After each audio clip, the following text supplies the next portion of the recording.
Hamas اور فلسطینی گروہوں نے غزہ پر حکمرانی کے لیے بیرونی سرپرستی مسترد کرنے کا اعلان کر دیا۔ فلسطینی مزاحمتی تنظیم حماس، اسلامی جہاد، popular front for the liberation of فلسطین کی جانب سے مشترکہ بیان جاری کیا گیا۔ اس میں دو ٹوک انداز میں واضح کر دیا گیا کہ غزہ کا انتظام سنبھالنے کے لیے کوئی بھی غیر ملکی سیٹ اپ قبول نہیں کیا جائے گا۔ بیان میں یہ بھی کہا گیا کہ غزہ فلسطینیوں کا ہے اور اس پر حکمرانی کا حق صرف اور صرف فلسطینیوں کو ہی حاصل ہے۔ اس میں کسی بھی بیرونی مداخلت کی کوئی گنجائش نہیں۔ فلسطینی تنظیموں کی جانب سے یہ واضح کیا گیا کہ وہ غزہ کی تعمیر نو کے لیے عرب اور بین الاقوامی شراکت داروں کو خوش آمدید کہیں گے۔ حماس اور فلسطینی گروہوں نے غزہ پر حکمرانی کے لیے بیرونی سرپرستی مسترد کرنے کا اعلان کر دیا۔ فلسطینی مزاحمتی تنظیم حماس، اسلامی جہاد، popular front for the liberation of فلسطین کی جانب سے مشترکہ بیان جاری کیا گیا۔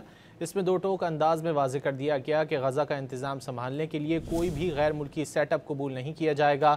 بیان میں یہ بھی کہا گیا کہ غزہ فلسطینیوں کا ہے اور اس پر حکمرانی کا حق صرف اور صرف فلسطینیوں کو ہی حاصل ہے۔ اس میں کسی بھی بیرونی مداخلت کی کوئی گنجائش نہیں۔ فلسطینی تنظیموں کی جانب سے یہ واضح کیا گیا کہ وہ غزہ کی تعمیر نو کے لیے عرب اور بین الاقوامی شراکت داروں کو خوش آمدید کہیں گے۔